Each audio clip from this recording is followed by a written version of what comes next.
両下出言、もろもろの造業雑種、自力の心を振り捨てて、一心に阿弥陀如来、我らが今度の一大事の御所、御助け僧らへと頼み申して候。頼む一年の時、往生一条、御助け事情と存じ、この上の称名はご恩報謝と存じ、喜び申し候。この恩断り弔問申し分け候こと、ご解散承認ご出世のご恩、次第僧正の全知識の朝からざるご関係のご恩とありがたく存じ候。この上は定めを課せらるる恩をきて、一号限り守り申すべく候。ナマンダーナマンダナマンダナマンダサマンダサ。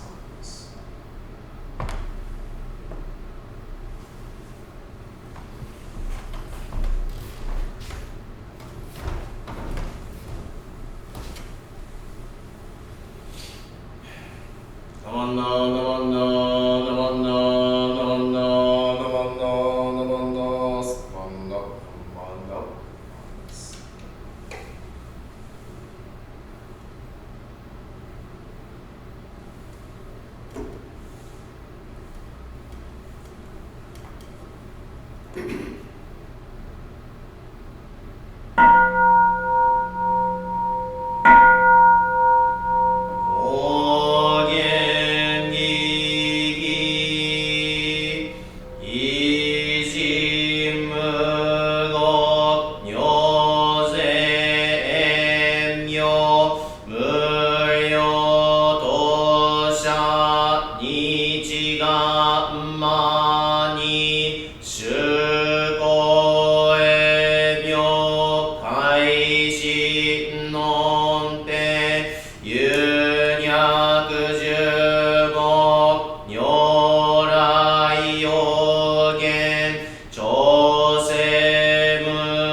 薬船の熊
力少々よ実法生尊知恵無下上領子孫知が信行計量心知食読中画行精進忍術不敬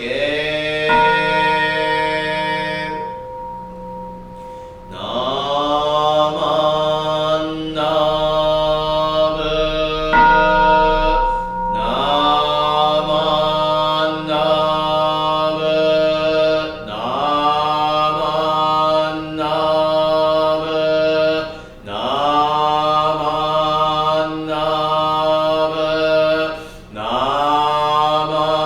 ンナブナマンナブナマンナブがんにしくどく平等聖祭どんもないしおじょ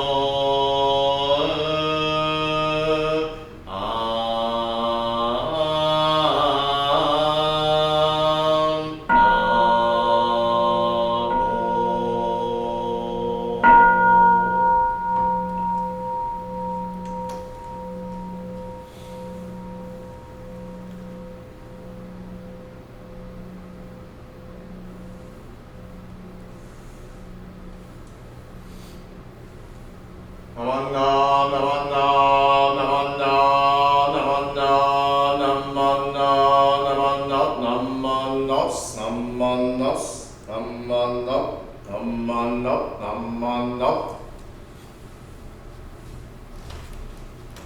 ナマンナスナマンナスナマンナス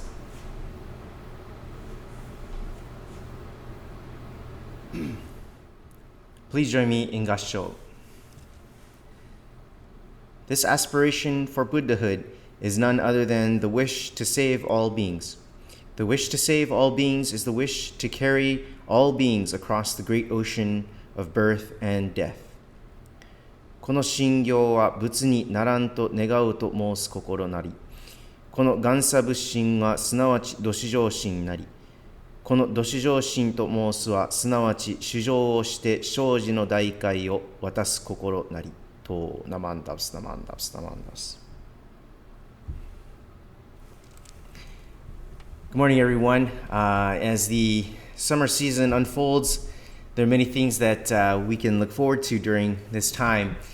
Here in the beautiful Northwest, the flowers are beautiful, the air is very warm, and we get this feeling of wanting to go outside and enjoy nature. We get into the mood of wanting to take hikes in the local parks, maybe go to the beach and go bike riding. And then on 4th of July, we can enjoy fireworks, barbecues, etc. In Japanese food, we tend to eat things that are more crisp and refreshing, like cold somen or soba noodles. I don't know if you're familiar with the vegetable goya, but also watermelon, right? And hiyayako, these kinds of things we tend to eat. So the summer season has a lot of fun times in store, and of course, who can forget the obon odori at the various temples during this time of year. Obon brings new excitement and fun, and the taiko drums are really loud and exhilarating. The people are dressed in yukata and dancing until dusk, right? The snow cones, the beer, the hot dogs, right? Corn on the cob, teriyaki chicken, etc., etc. So the food is always delicious and the atmosphere is always fun. Obon is a great time to be with our friends and our family and to say hello to people we haven't seen in a long time. I really enjoy this time of year of Obon, but I really appreciate the lesson that it teaches me. the lesson that I get from Obon Odori is that at some point, the taiko drums are going to stop playing. At some point, the pretty dance instructor ladies will stop dancing, right? At some point, the music is going to stop. The kegs are going to run out of beer, and there won't be any more chicken teriyaki left. At some point, the party comes to an end. And when it comes to an end, will you be ready for that? Will you be okay with that? Many people will look at this question and say, what are you talking about? Of course the party's going to come to an end. Stop getting so emotional, right? Or others will be like, so what? The party ends. Get over it, kind of thing, right? To which, if that is their answer, then I applaud their courage or perhaps their ignorance. But for some of us, we don't want the party to end, even though we know it has to, right? For some of us, the party ending is more than just about a party ending. There is a feeling of loss, of pain, and hopelessness involved in the process of change. These people who recognize what comes with the party ending are the Jodo Shinshu Buddhists. At some point, the fun and the festivities will all come to an end.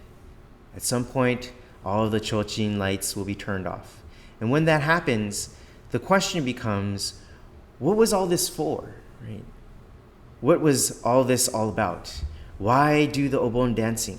Why do we eat snow cones, drink beer, eat the chicken teriyaki, and listen to the loud music? Why do we have the friends that we do, the family that we have? Why am I living this life? These are questions that come to my mind every time I think of obon. When we get past all the food, the dancing, and the drinking, we come down to the world of religion, which asks us, why are we living? What is this for? Just like all of the festivities which come to an end, when my own life comes to a close, will I be okay with it? And be able to let go of this dreamlike state that we call life, quote unquote. I don't think I can readily do that. And to let go and be okay with it, I think it's very hard. And this is precisely why I need the message of Amida Buddha's great compassion, or in other words, the Buddha Dharma. I need it to tell me that it is going to be okay, that I'm going to be okay. Buddhism is for those who cannot easily and readily let go of this dreamlike state, even though we know it must come to an end at some point. Obon is a time to reflect on the passing of our loved ones, to recognize their efforts and legacy, and to reflect on how they are guiding us to the teaching of the Buddha Dharma. In this one event of fun and festivities, there is the undercurrent of death and self-reflection.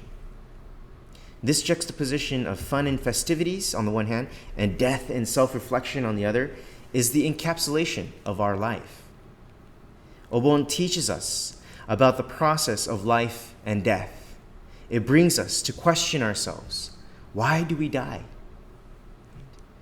As you might know, we're getting ready to move, and last night, with the help of Fred and Les, we hauled out the couch and some other tables to the curbside for the what's called the call to haul, or the trash pickers, basically, to come by and throw them away.